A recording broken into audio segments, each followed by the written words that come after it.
Hey everybody, welcome to Fab Fit Friday.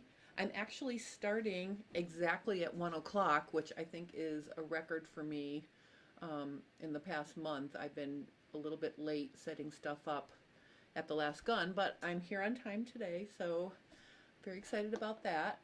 Um, I have been working on the skirt that I designed last week, and I'm really excited because I found some fabric that I really thought would be perfect for this skirt because it's a lightweight French terry.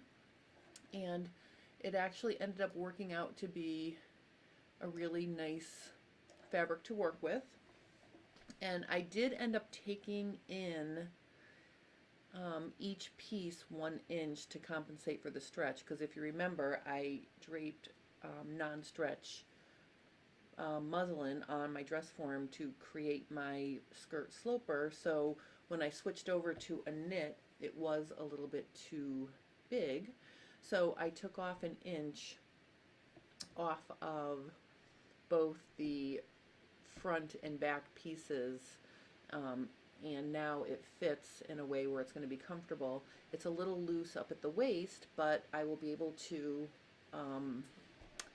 take that in with the drawstring waistband. So I'm super excited to show you this.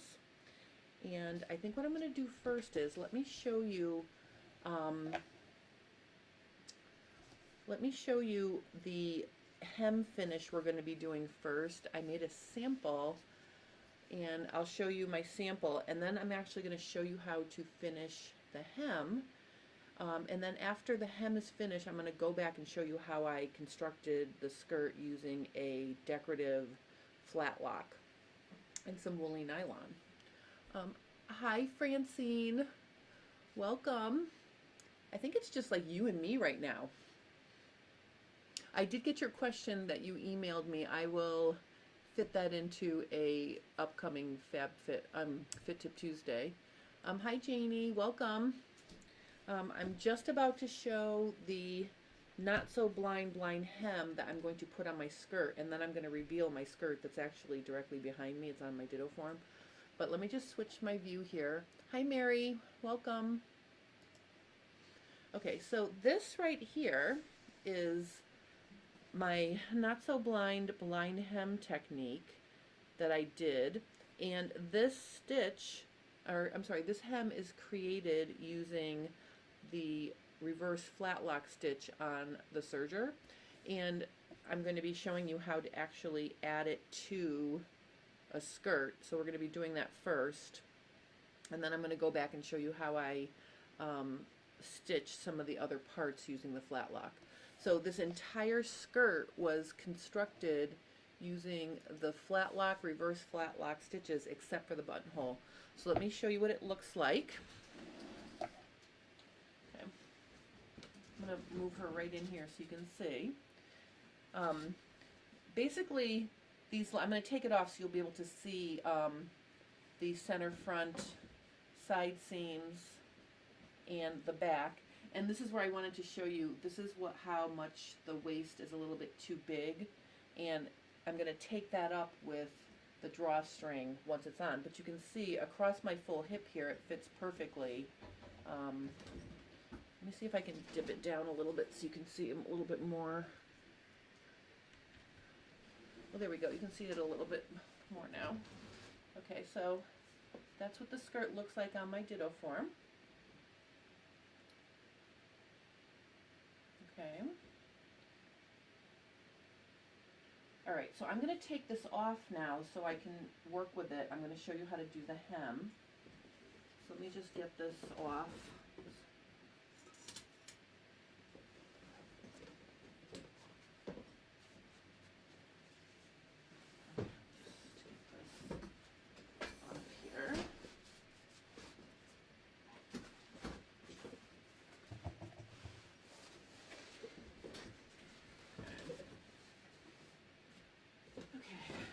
Back out of the way. All right. All right, let me just fix my view here. Hi Diane, welcome. Oh, hi Kelly. Kelly says, I'm so excited to learn these techniques from you. Well, I'm so excited that you joined me. All right, so let's look at what's going on here. Let's do a close-up of the top of the skirt first. I'm going to take these clips out. Let me just switch my view here. Okay, I'm going to make it a little bit of a wider view so you can see.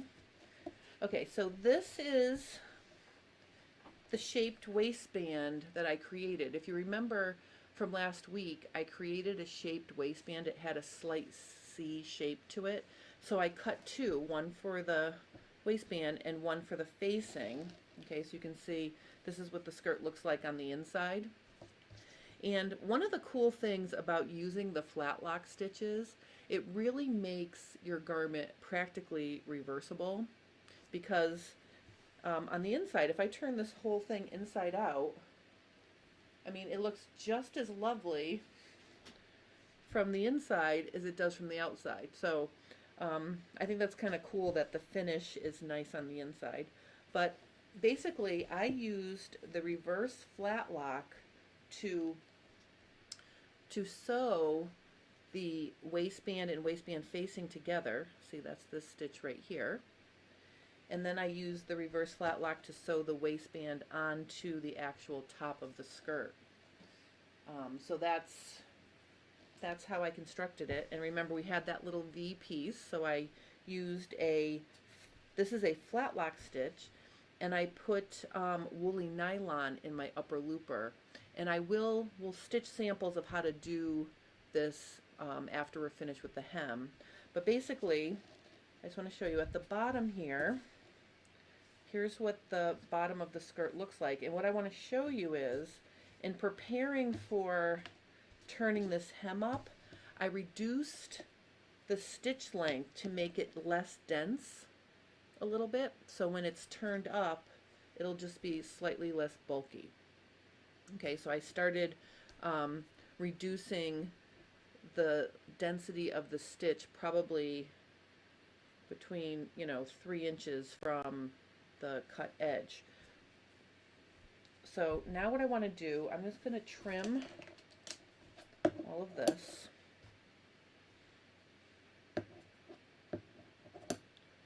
And I think what I'm going to do is I'm going to get a fabric marker,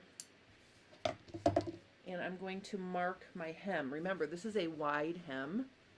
I think I planned for 4 inches here are going to be turned under.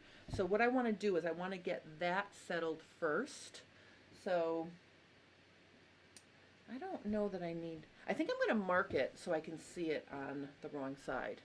So let's turn the skirt wrong side out. And I am going to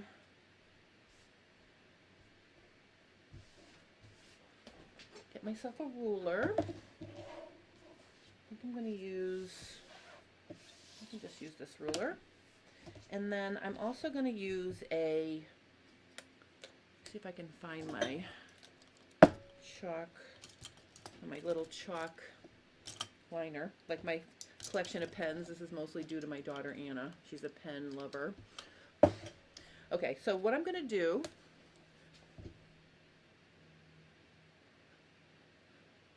oh wait, Mary's asking a question.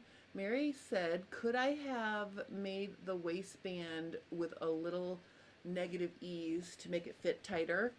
I absolutely could have, but I didn't want the fabric along the waist edge of the skirt to be gathered. So I made it fit, and then what I'm going to do is I'm going to gather up the waistband itself and see how that looks.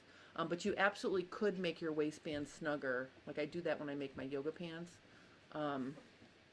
But we'll see how that works. I'm going to put I think I'm going to put a full 2-inch wide piece of elastic in there to make it stay nice and to make it fit so it's comfortable. All right, so getting back to this, I'm going to measure up 4.5 inches because I need that 1/2 inch. I need a little bit of a ledge to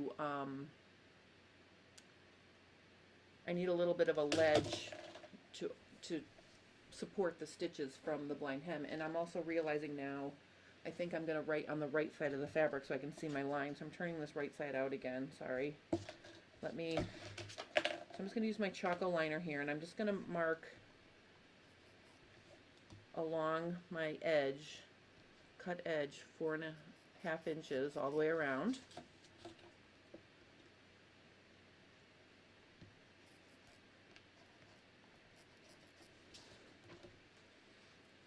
Okay, let's see.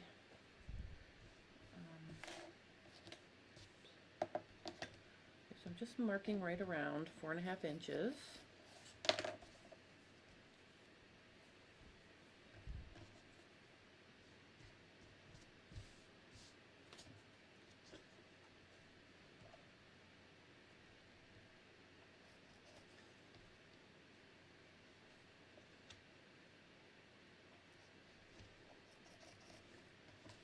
Okay, let's see.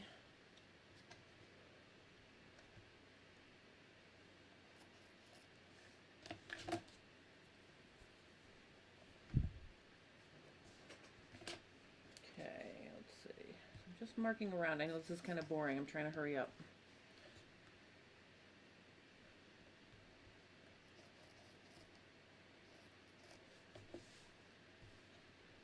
Okay, I'm almost done.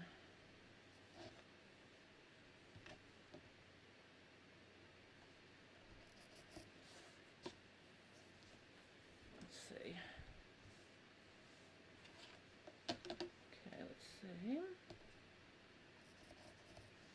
I wish you could reach and feel this fabric. It is so soft.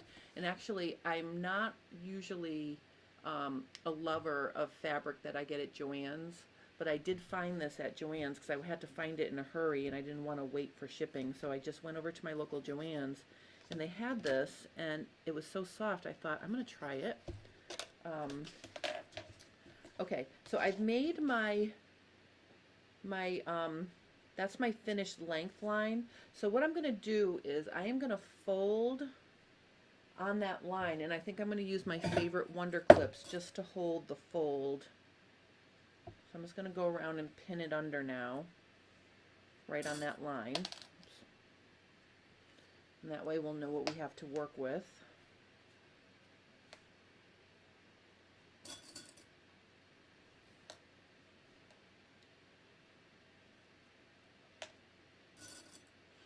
Okay, and then I'll also show you the sample again. Hi Diane, welcome.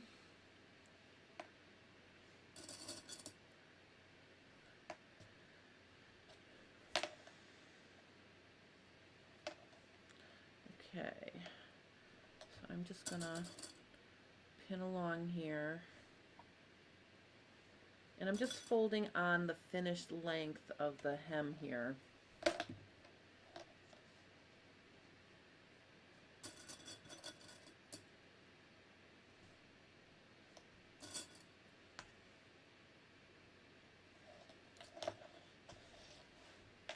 Okay, now what I'm going to do is turn the skirt inside out so we can look at it.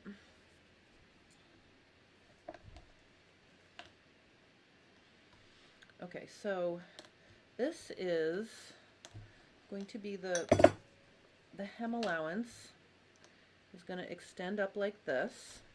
And the next step, you know, after you get it folded up, the next step is we need to fold it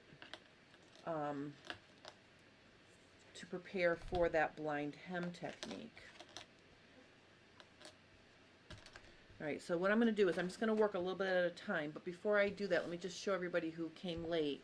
This is what I'm going to be doing today to finish my hem. It's I call it my not so blind hem. You can see the little ladders from the reverse Flatlock. So I've actually threaded my serger with woolly nylon in the needle, and then I have standard thread in my looper and my upper and lower loopers. I have standard thread, and again, look how nice the finish is on the hem on the wrong side. Okay, so that's what we're going to be doing in a minute. Okay, so now what I'm doing is I'm just prepping to fold it. Okay, so here is the hem, okay? And basically what we want to do is we want to create a little bit of a shelf or a ledge along this raw edge for most of the stitch to form, okay? What's going to show on the right side is the needle thread when we open it up. So we have to fold this in a way that will allow us to have a little bit of a shelf and then allow the stitch to form so when we open it. So the stitch is going to show on the right side of the garment. All right, so that's how this is going to work. So what I'm going to do now is I am going to fold, let me do it this way. Just do it like this. This is going to be a 2-pin process. I've got my Wonder Clips on the edge of my hem, and then I'm going to use standard pins for where I'm going to be stitching. So I am going to pick up the fabric and I'm just going to roll it down to expose about 3/8 of an inch. Okay, and then I'm going to put a pin there. Okay, and I'm just going to go around and I'm going to do that all the way around. I'm just going to pin it so, oh, wait a minute. All right, so I really, to make this easy, let me just see here. Yeah, I'm just gonna do that. I was gonna draw another line, but I don't think I need to. So I'm literally just gonna make sure it's laying flat, and then I'm just gonna pick it up like this, so I could pin it. So I have an equal amount extending past the fold all the way around. So like I said, about 3/8 of an inch.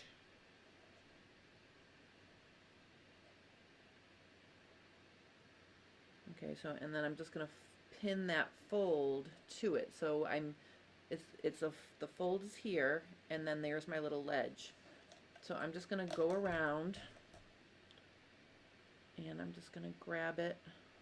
And actually, the way this French terry is curling here, we can use this curl to our advantage. If I just pick it right up on the edge of where the curl starts, that will give me that ledge.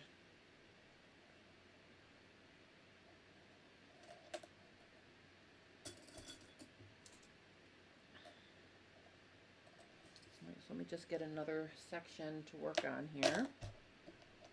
You know, and the important thing here is this is a pretty wide hem, so you want to make sure it's laying nice and flat before you reach out and pin it.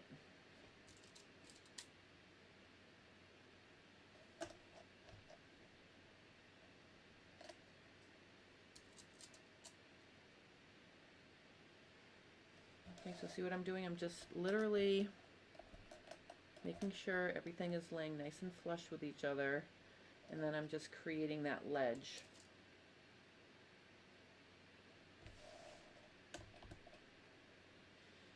And then, you know, of course, when I get to the side and center front and center back seams, I want to make sure those are laying right on top of each other.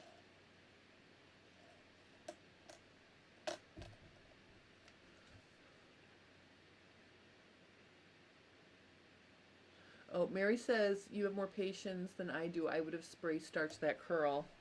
Yes, Mary, you can spray starch it, but actually the curl is helping me here because it's giving me a sort of a even guide. It's curling in a way where it's helping me pick up an even amount, actually. So in this particular case, I don't even mind the curl, because see, I know that that edge that's showing is where I want to pin because it's curling about that 3/8 of an inch. But you are right, spray starch is a wonderful tool to help tame your fabric.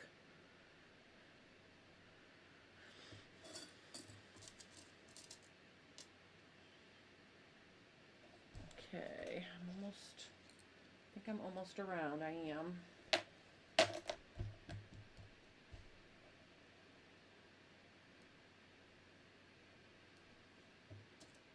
You also want to make sure you're not pinning this fold to the other layer underneath. Okay, you want to make sure that that's everything separate. You know, now that I've gotten around, I think I'm going to back this one up a little bit. It doesn't hurt to go back and check and make sure that your ledge that you're creating is an equal length. All right. All right, so now I've got my fabric. Now that my fabric is pinned like this, I really don't need these wonder clips anymore, so I'm going to take them off.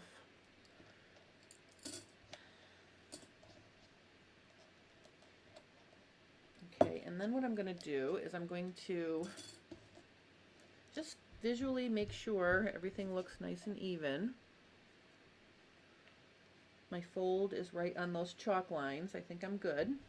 Okay, so my hem is ready to go over to the serger. So let me get that over here so I can explain how to set that up. Okay, I'm going to take my watch off. It's being annoying. Okay. All right, so let me get this over here. Okay, let me show you the serger before we start serging. So I want to show you how you can guide the fabric without a blind hem foot. So I'm just going to ease this up a little.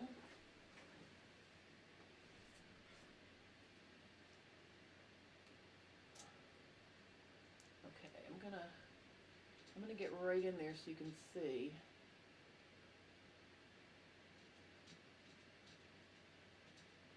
Okay. All right.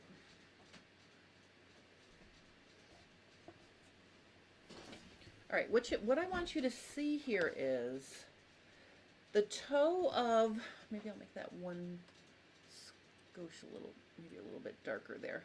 Okay, so what I want to show you here is the toe on this serger has little ridges on them. Okay, there's two. And what they indicate is where the needles are actually going to be stitching. Okay, so the one on the right is for the right needle. The one on the left is for the left needle. I'm going to be watching my fabric and making sure that the fold is lining up with this right ridge, meaning the left needle will be jumping almost an eighth of an inch into that fold. Okay, so that's how I'm going to be guiding my fabric without using a blind hem foot.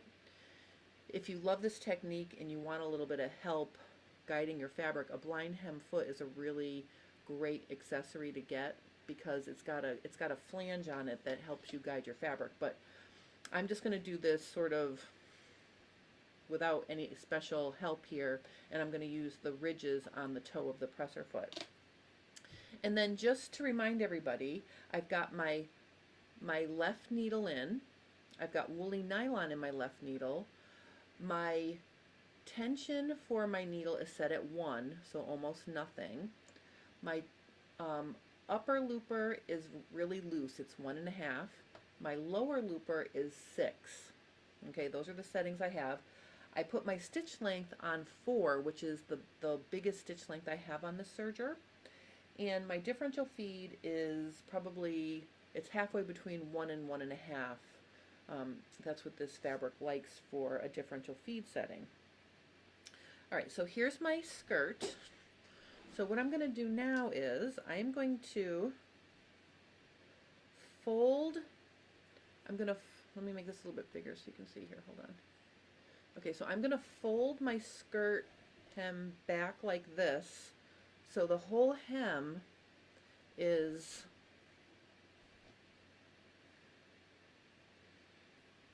so the whole hem is laying flat on the table, the serger table.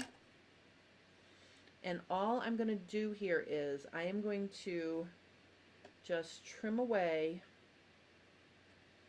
a little bit of this ledge, and you can see the ledge, just laying it out here.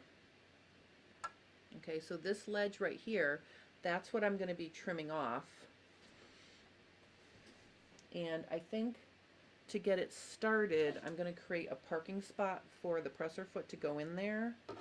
So I'm just going to create a little space.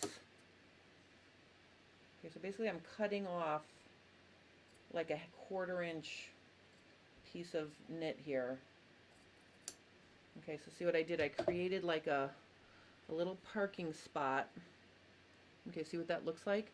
And I'm going to position that right in here so I can get my needle.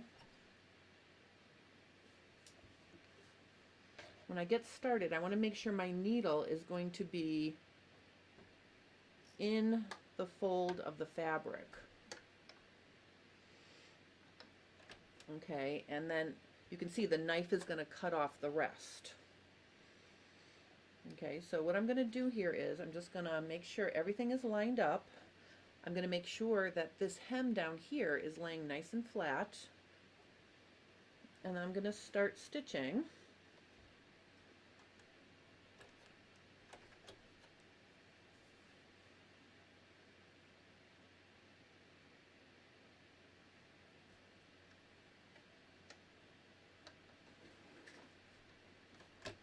Okay. Oh, let me just get my presser foot. I mean my foot control here. Hold on. All right. All right, so I'm just going to start stitching.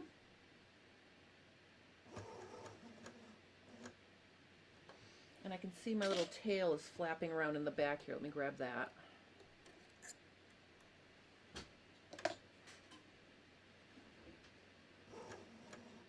Okay, so now as I stitch, I am making sure that I am keeping the fold of the fabric that's right here. I'm keeping that right on that, even with that right ridge on my presser foot.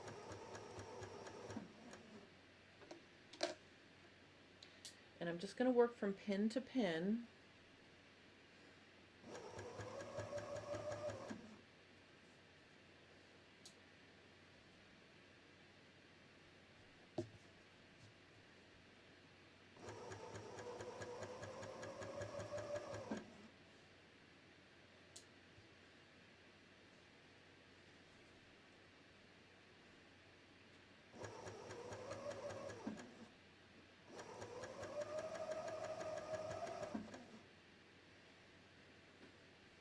Okay, and another thing you can keep an eye on is whether or not you're cutting off a consistent amount. So check your tail and make sure that that's looking consistent, because if it is, that's a good sign that you pinned evenly.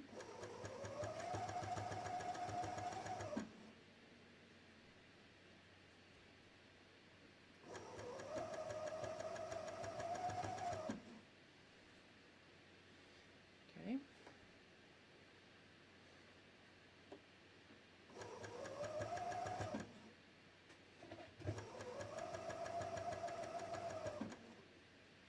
This French terry is a really nice lightweight. It's perfect for a double hem.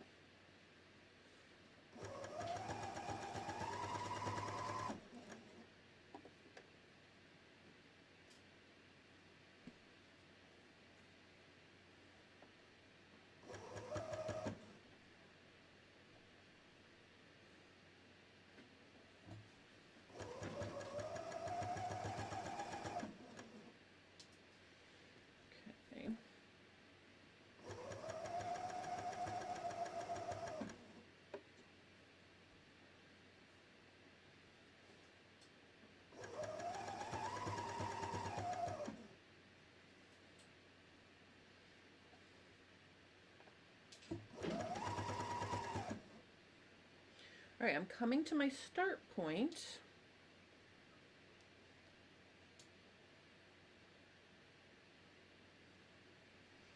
Okay, and I want to make sure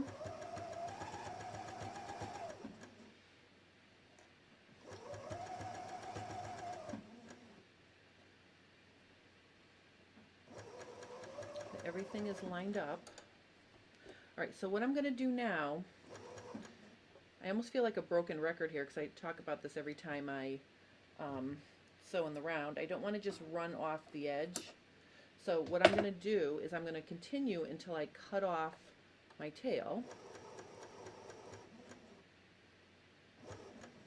Then I'm going to put my knife down because I want to make sure I'm not trimming anything going forward.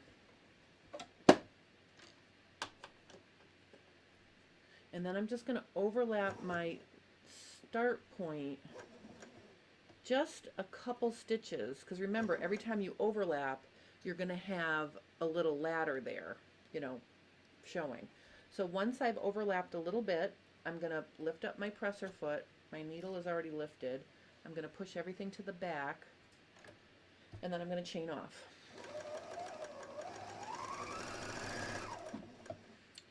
All right, I'm excited to take a look at this. Let me get the serger out of the way.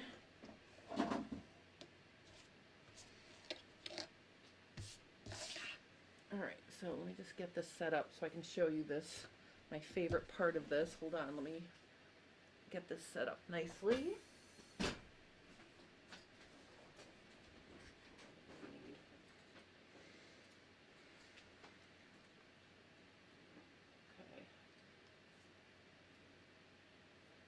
Okay.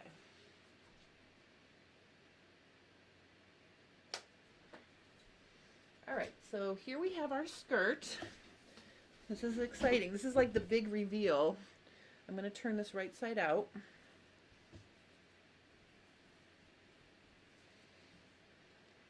Okay, and here is our hem.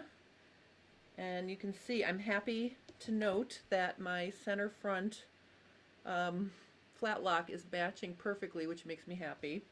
All right, so this is how it looks, but we have to do the big reveal. Are you ready? If I gently pull on this, look what happens. The ladders from the reverse Flatlock show themselves.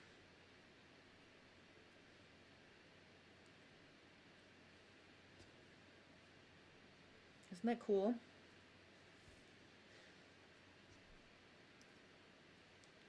I love the reverse Flatlock.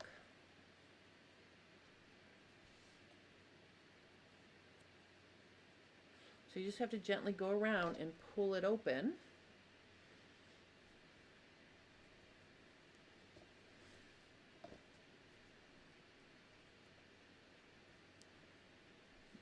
There's a side seam matching. I'm happy about that.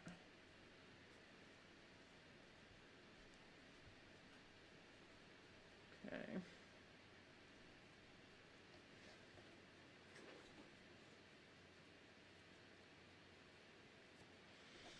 All right, so I unfortunately, well, not unfortunately, but my start-stop point was right here. So you can see a little bit of a doubling up on those ladders. But that, I mean, that's going to be barely noticeable. Now, I will say that my ladders are not 100% all the same length. And what happens if you don't keep the fold even under your presser foot, some of your ladders might get a little bit shorter and some are a little bit longer. And I think you know, I might have been able to do a little bit of a better job, but for the most part, I think the bigger issue is all of my center front, center back, and side Flatlock are exactly lined up. Isn't that cool? That would be the big deal breaker for me if this did not match up. And they all match up, so I'm really happy with that. Okay, so that's the bottom of my hem. Okay. And you can see, you can make that as deep as you want. You know, it's up to you, but that's how the hem is now finished. Let's take a look again up at the top of the skirt. I used the reverse Flatlock to attach the waistband, like I said earlier, and I used this very heavy or very dense Flatlock to create the seams. So what I want to do is I want to show you how to do that now, so you'll know how to construct these seams if you'd like. So let me just stick this over here for a minute. Let me get my serger back over here. Ooh, that's great. Let me just get this set up so I can show you. Oh, Diane says, Jen, this is so very cool. Got to try this. I hope you guys will try this. This is fun. I will tell you, the Flatlock is hands down my favorite stitch on the serger. All right, so I'm going to make this a little bit bigger here, and I'm going to make it a little less bright.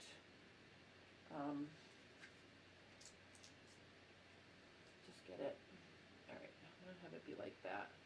I want to show you how to thread for to create that Flatlock.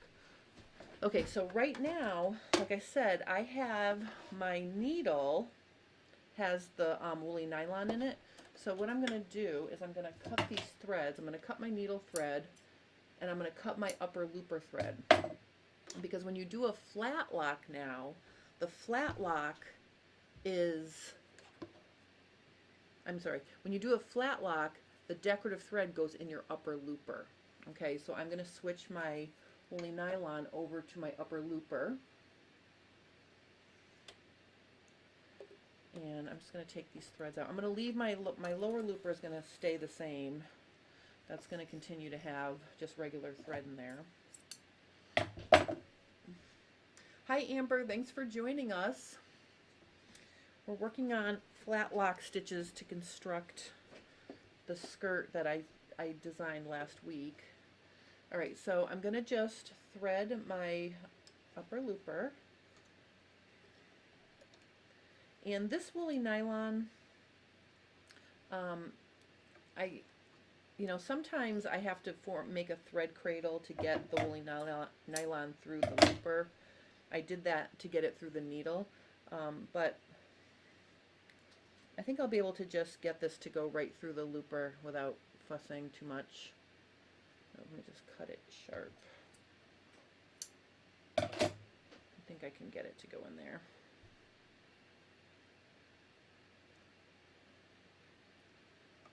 I think I can. All right, maybe I can't. All right, so if you're working with something like woolly nylon and you're having trouble getting it through the eye of the looper, what you can do is you can take a relatively maybe 8-inch piece of standard thread like this, and I'm just going to swizzle those together, and I'm going to shoot those through the eye of my looper. They don't want to swizzle together.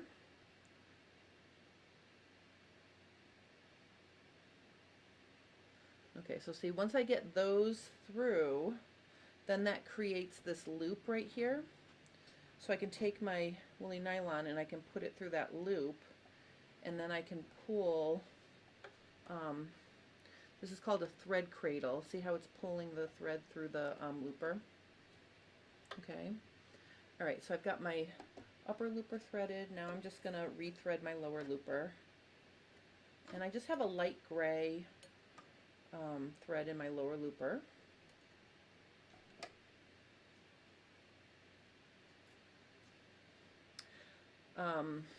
I'm finishing up a class for a new class for pattern review. It's going to be an updated Break Your Serger Out of the Box. And I've used this serger in the class, and I have to say I'm really happy with the way it's coming out. It's got a lot of information, a lot of good basic information. So I'll keep you posted when that class goes live. If anybody would like a really good start to finish, how to, work with your serger. All right, I've threaded my loopers. Now I'm going to just put the all-purpose serger thread back in the needle, the black. And here's the thing. When I made the, when I was working on the skirt initially, I had the needle in the left needle position. And I'm going to leave it there to show you, but for woolly nylon, it created almost too wide of a stitch. And basically, then you're worrying about how well it's going to hold up when you wear it. Because when you make a really wide, dense flat lock, you've got threads that are about 3/8 of an inch long, going, making like a satin stitch, and it's very easy for that to get caught on something. So I redid it with a narrow flat lock. So let me just show you the wide one first, since that's where my needle is. All right, let me just see here. Oh, hi PG, welcome. And then, let's see, Amber says, don't have a serger. Can I use woolly nylon on my domestic machine in the bobbin? You can. I would play with that with your zigzag, but that's going to be a little tricky. I might have to play with that and see how that works. I haven't used woolly nylon in my bobbin, but my guess is you might be able to. Has anybody else used woolly nylon in their bobbin on their regular sewing machine?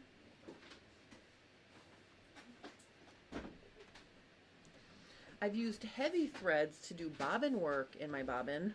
Hold on.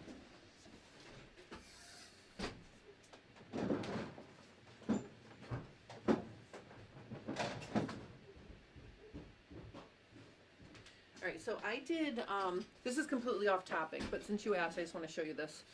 This is something I did for a class on pattern review, how to embroider or decorative stitch on paper. And this thread, all of this thread here is pearl crown rayon that I wound on the bobbin. And what you do is you put your fabric upside down so the bobbin is on the right side of your fabric, and you stitch. So I did play with a heavier thread in my bobbin, but I'm just not sure about the woolly nylon. But I'd be happy to investigate it though. I think that could be kind of cool. All right, so I've got this threaded.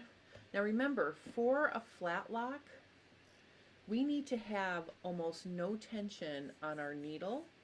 And when I was working on this, I actually had to take the thread out of, let me just find my thread here.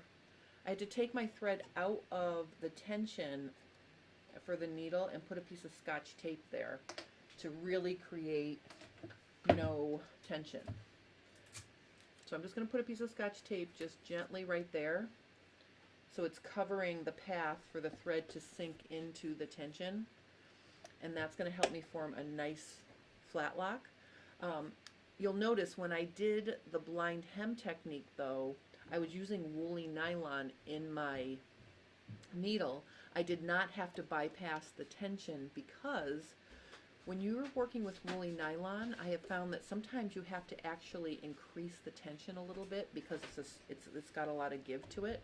So the give in the woolly nylon crossed out the fact that there was a little bit of tension on the needle when I was doing that blind hem technique. But now I'm putting regular thread in my needle, so I'm putting the Scotch tape there so it can't go into the tension discs at all. Okay, and then my my upper looper is going to be pretty loose. I'm going to put that on 2. Let's start on 2. And then my lower looper is I'm going to keep that at 6, and we're just going to try it. So I have a scrap here that we can try. The other thing is, I want to make a really, dense stitch. Oh, I got to put my knife up too. Hold on. Put my knife up. Okay. Okay, so I want to make a really dense stitch. So I'm going to put my stitch length in that rolled hem range. Around. Let's start with it at 1. And see how it looks. So I'm just going to start stitching this.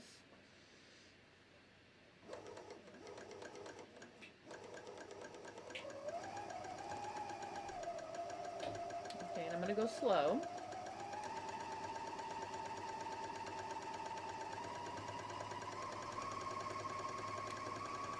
I'm going to make my stitch length a little shorter.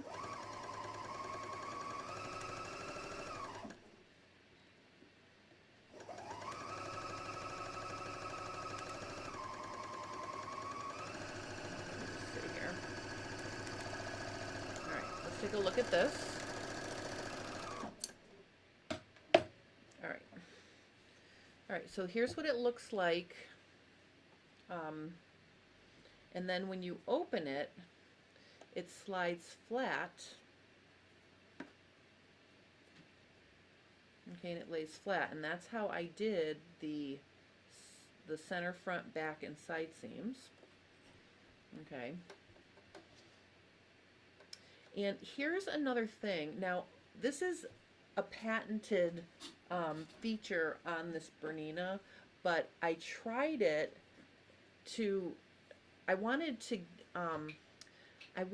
give my woolly nylon thread, I wanted to make it a little longer to see if it would wrap around nicer.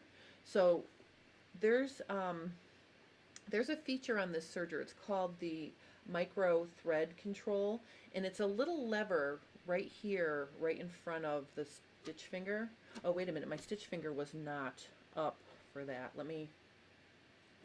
Well, I'll try it again in a minute. I forgot to put my stitch finger up, which probably would have helped all of my ladders on my blind hem look nicer too. It's very important to engage your stitch finger. I had been working on rolled hem before I came on today, so I forgot that that was not engaged. So you want to make sure your stitch finger is engaged. But having said that, what this micro thread control, what it does is, if I put it into the plus, let me show you.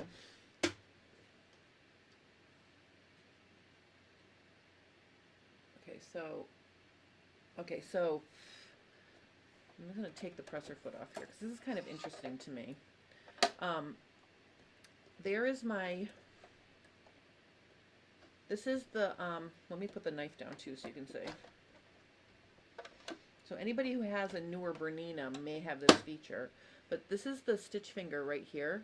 Watch what happens when I put it on the plus. See how it moves towards the knife? See how it slides out away from the needles? See how it's waving back and forth? That, putting it in the plus direction, makes a wider area for the thread to wrap around, and then it gives, so what it does is it gives that upper looper thread a little bit more length without changing your cutting width. So let me just try that again, and you'll see the difference. Hold on. I'll just do it right next to it, right here. Oh, I gotta put my knife back up.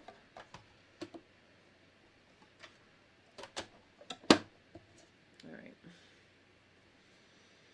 Okay, so watch the difference now.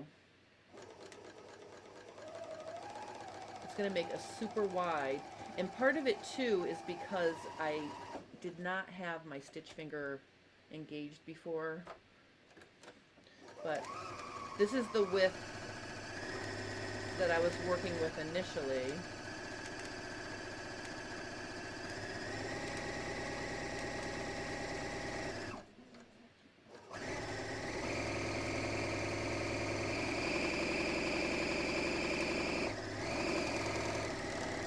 Look at how wide this is.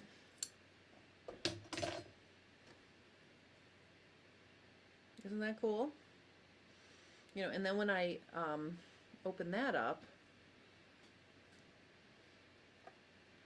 I think by letting the woolly nylon, giving the woolly nylon that little bit more room, allows it to lay flatter too.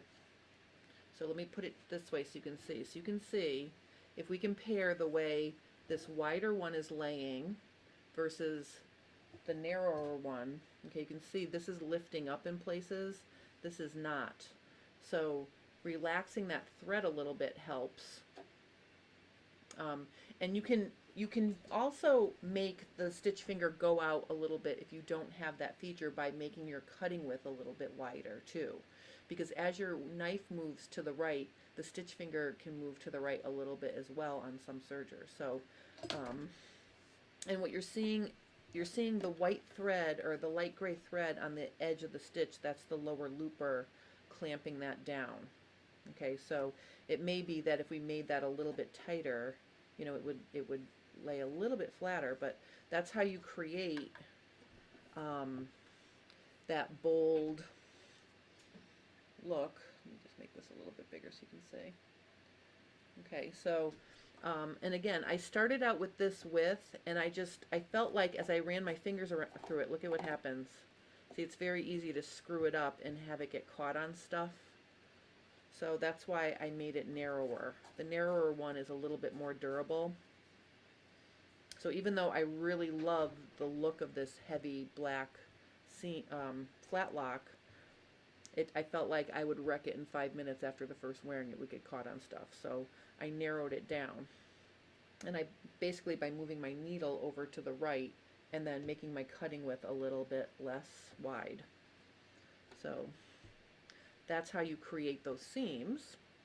Does anybody have any questions about creating a dense Flatlock using woolly nylon in the upper looper? Because that's what I did here. Okay, and so then, if nobody has questions, I just want to show you the last thing I did here. I sewed a buttonhole up at the center front of my waistband, and to stabilize the buttonhole so it would look nice and flat, what I did was I put a piece of my, I had some scraps of my cotton twill pants fabric. I literally cut a rectangle of twill and I backed the buttonhole with that, so you can see it looks nice and it's not stretched out because it's got that fabric behind it to support it on this knit. So that's how I got my buttonhole. And then I think what I'm going to do is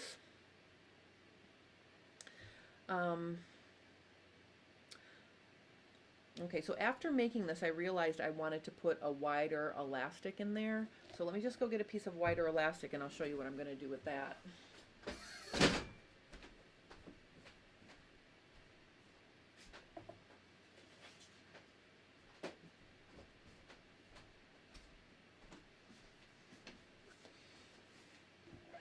All right, so I've got this white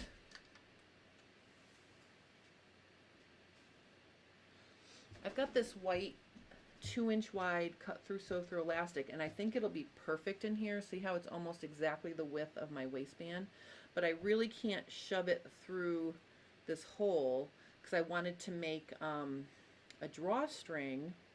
And I think the way I'm going to make the drawstring, let's start with the drawstring. I'm going to take advantage of the fact that this fabric curls. So what I'm going to do is I'm actually going to, let me see, I'm going to take this fabric and I'm just going to cut, this is like a down and dirty waistband, like a no stress waistband. What I'm going to, not waistband, I'm sorry, drawstring. So what I'm going to do here is I'm going to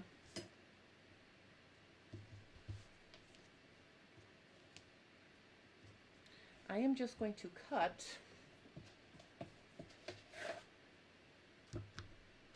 really just, let's say, I don't know, let's do 1 inch. I'm going to cut 1 inch strip of this fabric and then I'm going to make it curl, and that's going to be my drawstring. Very low-tech drawstring.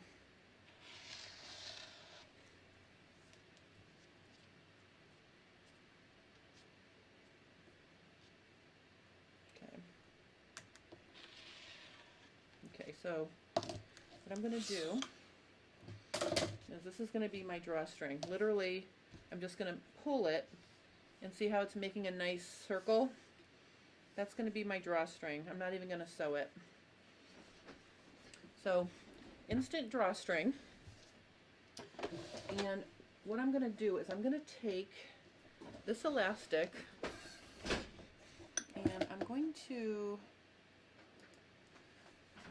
just going to wrap it around me. Now I don't want it to be tight around my waist because anything tight just does not make me happy. So I'm going to stretch it a little bit. I just basically want it to be comfortable and I want it to stay up. So I'm going to cut my elastic right here.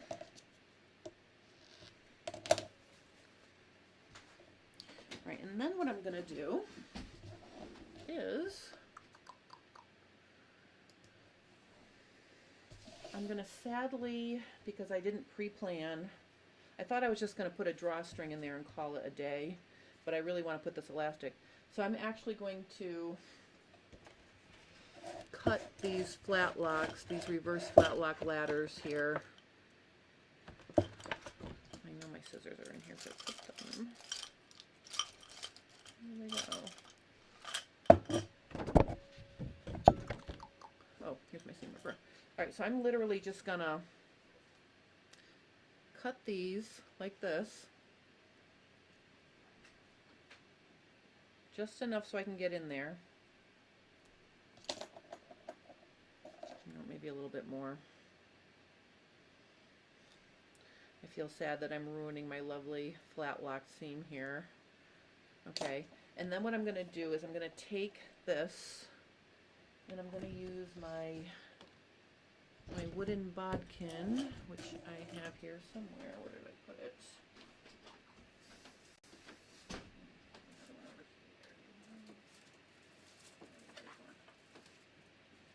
Alright, so I'm going to take my wooden bodkin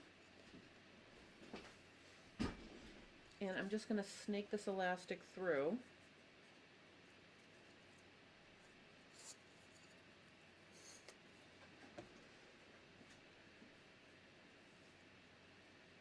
Oh, you know what I'm going to do? I'm going to snake the, no, I can't do that.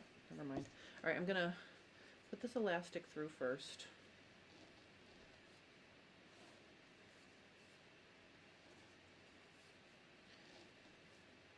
So this is going to have the waistband, and it's also going to have the drawstring in there too.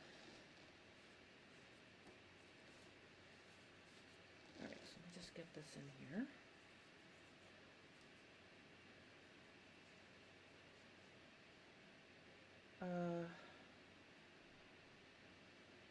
Oh, wait a minute. Wait a minute. I just thought of something else. Hold on. I'm going to take this elastic, hold on, I'm going to fold it in half, and I'm going to put my ends, I'm going to see if this works. I'm going to pin my ends at the center. I'm hoping this is going to work. So there's one.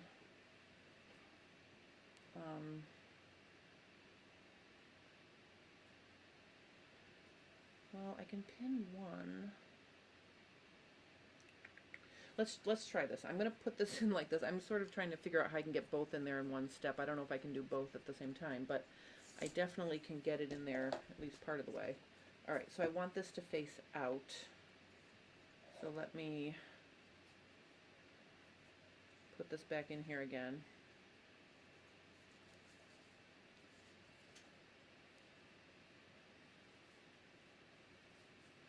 Oh, Mary wants to know if I could shove the elastic through the buttonhole.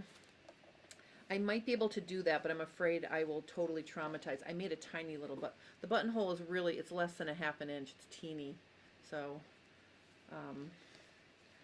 this is me not thinking it completely through until I got it done and I saw that I really needed elastic.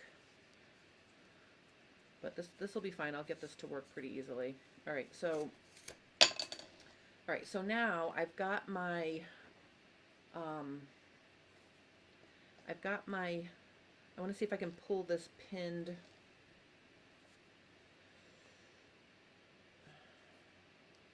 alright, so I can see already I'm going to have to pin it to the other side. I want it on the outside of the elastic, so let me just put it, I'm just going to switch the side it's on. I'm going to pin this right here.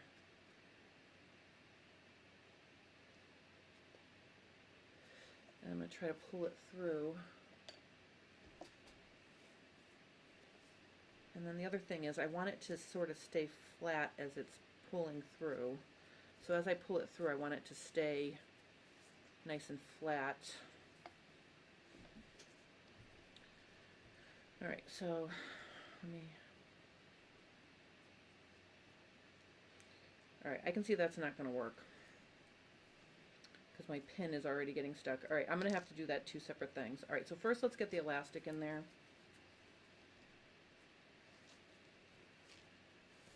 Now I know this elastic is the length I want it to be, so all I have to do is make sure it's not twisted.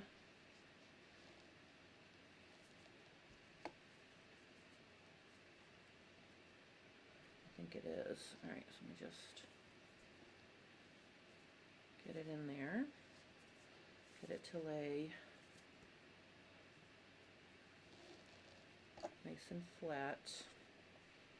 So this flat side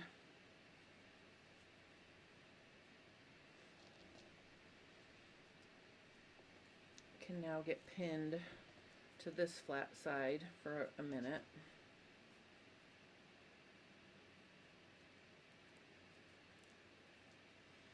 Right, so let me just pull this in there so you can see.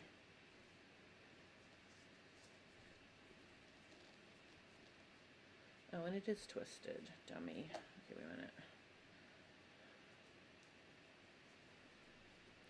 Right, so it's... Alright, so it is twisted. So let me just untwist.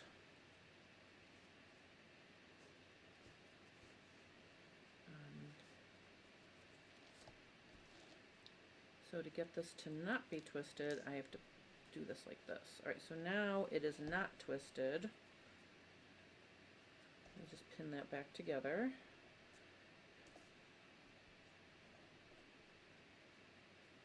Alright. I'm going to get that elastic in there so we can see. Okay, so we want to make it nice and... Okay, so you can see that really isn't that much smaller than this, but that's how it's going to look. Now it's not going to look that on my, it's not going to look like that on my body because I'll be stretching that elastic out to fit me, but I think that gives the waistband some nice stability.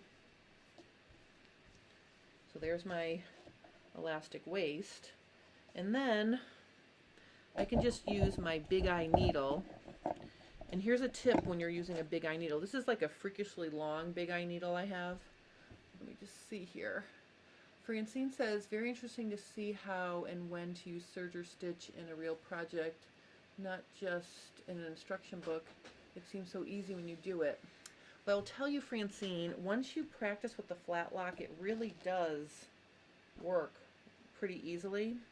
And I want to give you a tip. This is a really big, look how long that is. It's probably 5 inches long. So I'm going to use that to pull my drawstring through. But instead of doing it like this with the point, I'm going to put it with the eye going first, and that way I'll be less likely to traumatize or catch the tip of the needle in the fabric. And I think because now I have this elastic here, it'll be really easy for me just to slide it along. See, I can. This takes like 2 seconds here.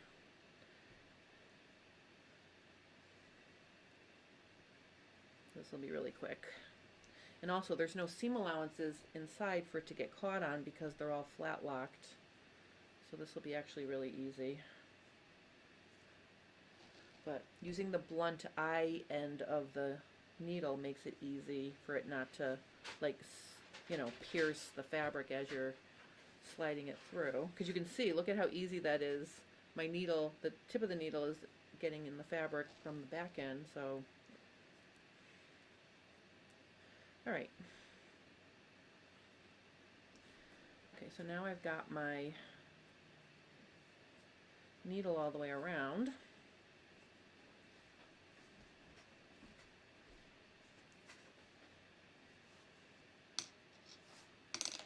Alright, so that was relatively easy.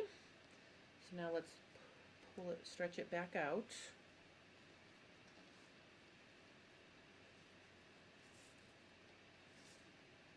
Okay.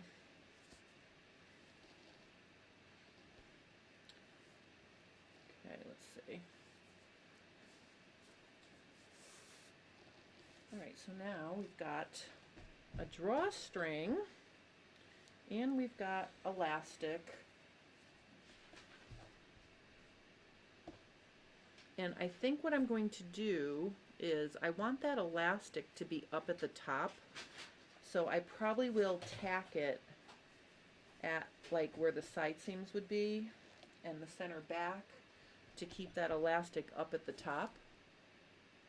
But you can see that now I have this lovely drawstring, and to finish the ends I'm just going to tie knots and trim it.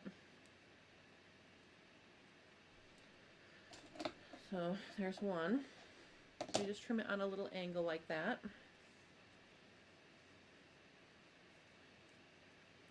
Alright, so I have a drawstring, I have elastic. This is cute. But again, I do want that elastic to stay up at the top, so I will be tacking it right along the edge in the front, the side, and the back once I get it to be, yeah, I think that's cute. See?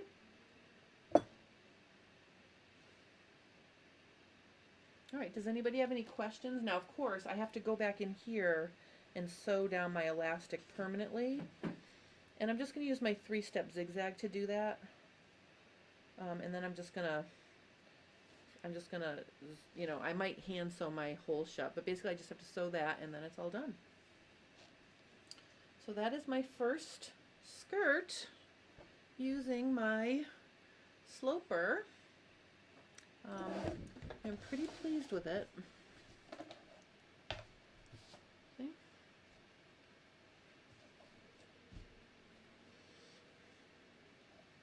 And there's the hem. Alright, so that would be skirt number 1. Yay, all done. So next Friday, let me just go back up here. Alright, so next Friday I'm going to show you how to take those skirt sloper pieces that I used to make this skirt with to create something a little bit more involved. We're going to add flare. We're going to add style lines. We're going to do all sorts of fun stuff. We're going to make a completely different skirt next week. And it's actually going to be a skirt. Okay, so you know me and skirts. No. I need to have shorts under there for my rub. But I will show you how to create a really cool skirt that's completely different with different pieces and different flare things, and it's going to be a lot of fun. I haven't completely designed it yet, but that's what we're going to be doing next week during Fab Fit Friday. So I hope you're enjoying this skirt sew along. And I just want to mention, if anybody wants to follow along and design their own skirt sloper and they don't have a dress form, I do have a skirt drafting workbook, and I will put a link to it below this video if anyone would like to get that, so you could make your own skirt sloper, so you can follow along next week to actually make something that's completely different and cool. I'll show you step by step how to transform your sloper into something else. Let's see. Oh, good. Carol says that she's going to go play with your serger. Very cool, Carol. And Amber says, I love it. That's wonderful. I hope you guys enjoyed this. This was a lot of fun for me. I'm going to be teaching pants fitting for stitches this weekend and next weekend. And I really love the stitches at home format because it's over 2 weekends, and then during the week I do private fittings with each of my students separately, so I can focus on their unique fitting challenges. And I will tell you that I'm in the process of outlining and writing what I'm hoping will be the most amazing pants fitting book, because I have been working behind the scenes on pants now forever, and I think I have figured out a lot of things that will make it easier for people to fit pants, and I'm going to organize that into a book. But I'm teaching this weekend and next weekend, so I'll be doing that. I hope you guys enjoyed this. On Sunday, I will upload my latest Bernina L460 serger manual video, and that's going to be what is the difference between a 3-thread and 2-thread rolled hem. So if you're into rolled hems, even if you don't have the Bernina, that's a really cool little tutorial that'll be up on Sunday. And of course, I'll see you next Tuesday for another Fit Tip Tuesday as well. So I hope you guys have a wonderful weekend. I will say that today was the second day in a row I did not have to wear my ice spikes on my sneakers when I went hiking. So I think I'll be really happy now. I can retire those, I'm hoping, for the season. I know it's only the middle of March, and you know, in New England we could get more snow. I'm hoping we don't, actually. I think I'm all done with snow. So anyway, I'm going to be doing all of that, and I hope you guys have like a wonderful weekend. Oh, Francine is in my pants class on Sunday. Francine, it's this Sunday, the 14th. So make sure you come, and make sure you set your clocks for to spring ahead, because it's actually the 14th is the first class. So you will see me this Sunday, okay? And I'm super excited you're joining me. All right, if anybody else is joining me, I'm super excited you're joining me as well. Mary wants a picture of me wearing my skirt. I will definitely take a picture wearing my skirt, and I will post it. Mary, are you following me on Instagram? Because that's where I'm putting all of my behind the scenes and photos and such, because my Facebook has gotten beyond annoying. Just to finish up the little story with that, it got hacked in August. They've done nothing to fix it. So I started a new account, and the hackers were Vietnamese who hacked my account. So in my brand new, Facebook account, all of my suggested friends are Vietnamese. So somehow it's still associated with me. I guess it's probably my IP address. I don't know. But the bottom line is, I don't know if I'm ever going to go back on Facebook. I'm so annoyed. So I am on Instagram, and that's where I will post pictures of things. So, I mean, maybe I can even post a picture in the community tab. Mary has an Instagram account, but she doesn't know how to use it. You use it just like Facebook. So you go in there and you find people and you follow them. It's owned by Facebook, so even though I'm mad at Facebook, I have to use something because they have a monopoly on the world.